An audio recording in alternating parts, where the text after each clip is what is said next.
Ya, pemirsa, seorang tenaga pendidik di sebuah pondok pesantren di Jawa Timur ditangkap Satreskrim Polres Trenggalek. Guru tersebut dilaporkan ke polisi oleh wali santri karena diduga tega mencabuli 34 santrinya. Inilah pelaku berinisial SMT, warga desa Kecamatan Pule, Kabupaten Trenggalek yang diamankan polisi setelah dilaporkan wali santri. SMT merupakan tenaga pendidik di salah satu pondok pesantren di Trenggalek. Modus tersangka dalam melancarkan aksinya yaitu mengajak santri ke tempat sepi, kemudian membujuknya untuk melakukan hal-hal yang tidak pantas atau dalam hal ini adalah pelecehan terhadap korban. Hingga kini polisi masih mendalami kasus ini sementara para korban tengah didampingi oleh tim kuasa trauma healing.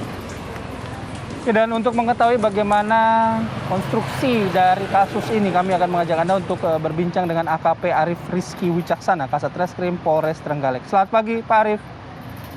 Pagi, Mas. Pak Arif. Waalaikumsalam, Mbak. Ya, Pak Arif, bagaimana akhirnya kasus ini bisa terungkap, Pak?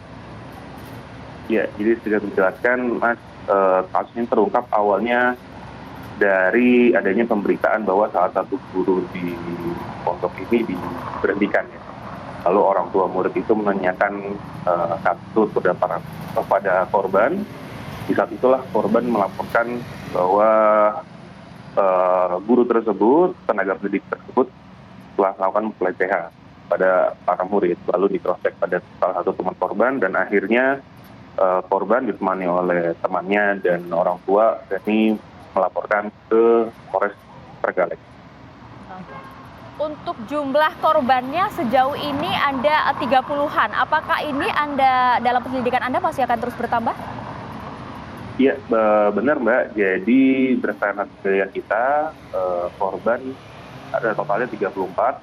Alhamdulillah dengan bantuan masyarakat juga dan nonton media, korban akan bertambah yang mau melaporkan. Kemungkinan ada 3-4 besok atau Selasa akan melapor ke Polres Trenggalek.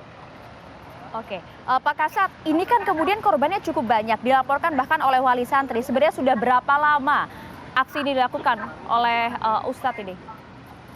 Jadi berdasarkan penelusuran kita, tenaga pendidik ini melakukan pelecehan sudah selama 3 tahun, Mbak.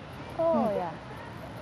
Nah, apa sih yang diiming-imingi mungkin ya oleh Ustadz ini pada para santriwatinya itu, dipaksanya dengan ancaman seperti apa?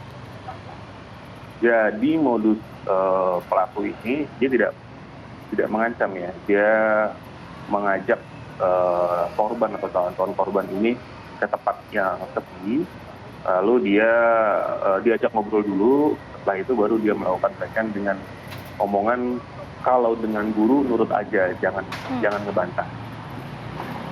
Oke, Pak Kasat, mungkin ada fakta-fakta baru yang Anda dapatkan setelah penyidikan terkait dengan kasus ini?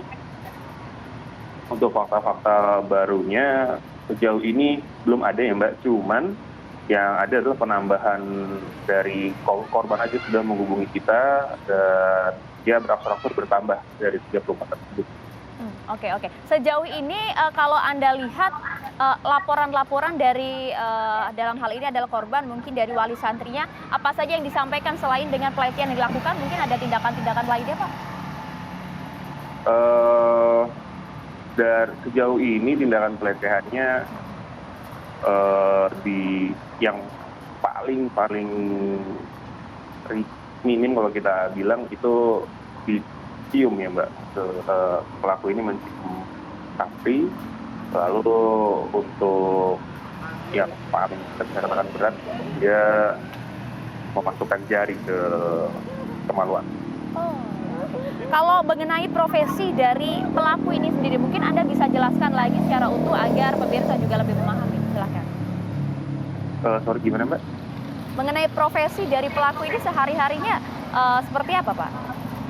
Oh, profesi. Yang bersangkutan ini bekerja di sana dari tahun 2017 sebagai tenaga pengajar. Nah, sebelum mengajar di Ponpes ini gitu Pak ya, apakah ada laporan-laporan juga sebelum yang diterima oleh polisi dengan perilaku yang serupa gitu yang dilakukan oleh si pelaku ini? untuk terkait pelaku tersebut sebelum dia bekerja itu belum ada pelaporan yang serupa Mas, terkait perkara seperti ini. Oke. Kalau dari pelaku sendiri, apakah memang ada rekam jejak kriminal? Sejauh ini kita cek latar belakang yang bersangkutan tidak ada, Mbak. Oke, dengan tertangkapnya pelaku dan juga sudah ada laporan dari korban, ancaman pidananya seperti apa, Pak? Ancaman pidananya minimal 5 tahun, Mas, dan maksimal 15 tahun. Baik. Terima kasih Pak Arief atas waktu dan juga informasinya. Selamat beraktivitas kembali. Salam sehat selalu. Salam sehat, terima kasih Pak.